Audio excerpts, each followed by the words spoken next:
안녕하세요, 알제티입니다.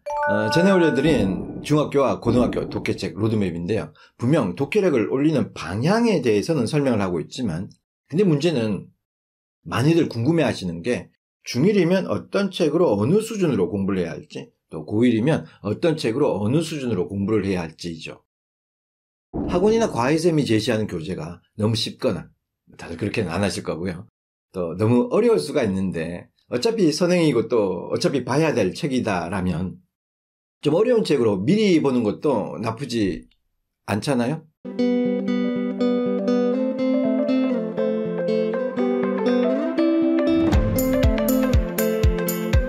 자, 이 영상 기억나시죠? 제가 올린 영상 칙센트 미아의 몰입인데요. 글귀에 푹 빠진 아이, 엄마가 무슨 말을 해도 못 알아듣는 그런 상태 있죠. 그게 바로 몰입이죠. 일단 몰입의 경지에 도달하려면, 그러니까 독해력 수준을 몰입 상태로 끌어올리려면 여기 Y축의 도전 수준과 또 X축의 능력 수준이 맞물리게 해서 계속 공부를 해나가야 하거든요. 지문 난이도 수준이 몰입 여부를 결정하는 첫 번째 변수고요. 즉 현재 자기 실력에 비해 지문이 적절하게 어려워야 한다는 겁니다. 너무 쉬우면 지루해지고요. 또 너무 어려우면 정남이가 떨어지죠. 결국 챌린징, 도전해볼만 해야 한다는 겁니다. 또 X축은 자신의 현재 능력인 독해력이 있고요. 그래서 독해력의 근간이 되는 어휘력과 구문력과 해석력을 꾸준히 올리지 못하면 몰입된 독해가 이루어지지 않는 거죠. 요약해서 실력보다 지문이 어려우면 걱정이나 공포가 생기고요. 물론 공포는 흥미를 떨어뜨리게 될 거고요. 잘못되면 영포자 되죠. 또 너무 쉬워도 지루할 수 있고요. 공부를 빨리 끝내고 지루함을 해결할 뭔가를 찾게 되죠. 휴대폰, 게임 등등이죠. 너무 힘들어도 또 너무 쉬워도 안 되는 상태. 공부는 이 균형을 잡는 게 정말 중요하죠. 그럼 결론은 뻔하잖아요. 내 수준에 맞춰서 독해책을 골라야 하죠. 근데 너무 뻔하고 평이한 대답이라 도움이 안 되죠. 일단 Y축에 해당하는 책 수준을 알기도 힘들고, 또 두 번째, X축에 해당하는 내 수준을 정확하게 알기 힘들죠. 먼저 독해책을 고를 때 문제가 하나 있는데요. 항상 그 앞에 있는 몇몇 지문만 보고 책을 사게 되거든요. 하지만 이게 문제가 좀 있거든요. 리더스뱅크의 레벨 수준이 다른 책에 비해서 좀 더 촘촘하니까 리더스뱅크로 설명을 드리면 중1이면 레벨 4에서 5, 중2면 레벨 6에서 7, 중3이면 레벨 8에서 9 정도인데요. 만약 중1이 레벨 4, 5를 건너뛰고 중2에 해당하는 레벨 6으로 해서 선행을 해서 책을 보면 어떨까요? 그죠? 약간 어려운 문장으로 공부하는 건 나쁘지 않죠. 하지만 보시다시피 레벨 6의 경우인데요.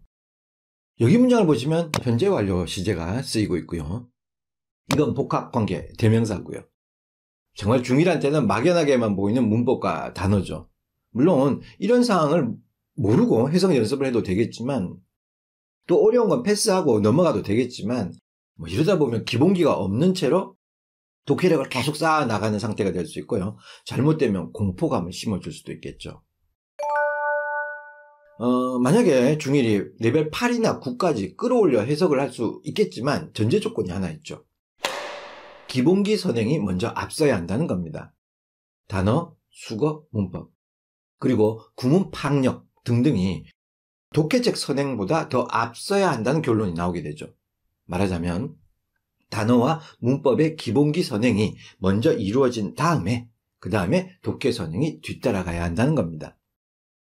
물론 독해 선행을 하면서 단어와 문법 역시 동시에 잡아나가면 되겠지만, 이런 경우는 단어와 수거를 꼼꼼하게 암기해 나가고 또 지문 속의 어법을 차근차근 정리해 나가야 할 거고요.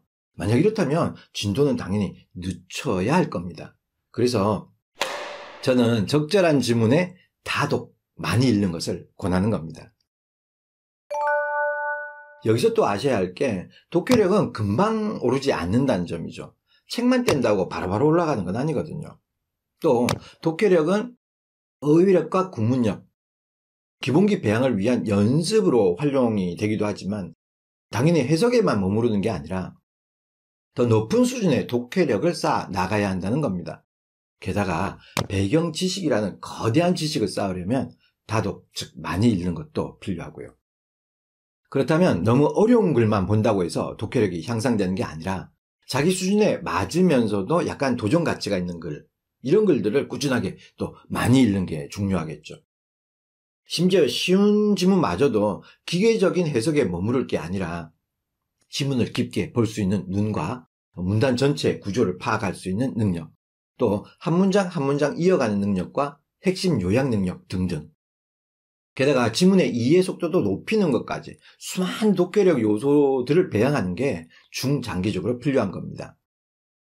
결론은 너무 어려운 책이 아니라 약간 어려운 책을 깊이 있게 또 많이 공부하는 게 최고의 선택일 겁니다. 그리고 보통 자신의 수준에 맞는 독해책은 일단 암기해야 할 단어와 수거가 어느 정도 있어야 하겠고요. 또 문장 구조 파악이 어려운, 그러니까 문법적으로 약간 꼬여있는 문장들이 두세 문장 정도 있으면 좋겠고요.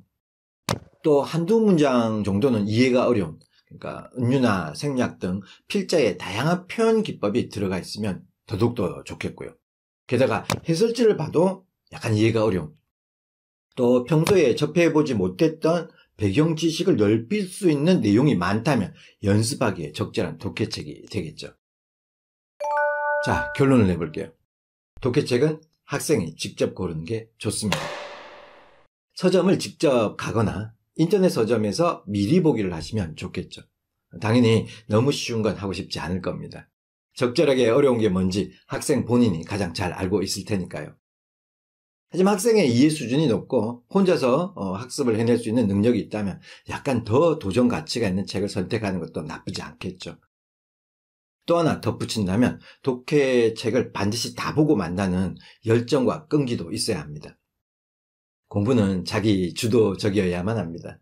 왜냐하면 그것만이 성적을 올리기 때문이죠. 이상 RJT였습니다.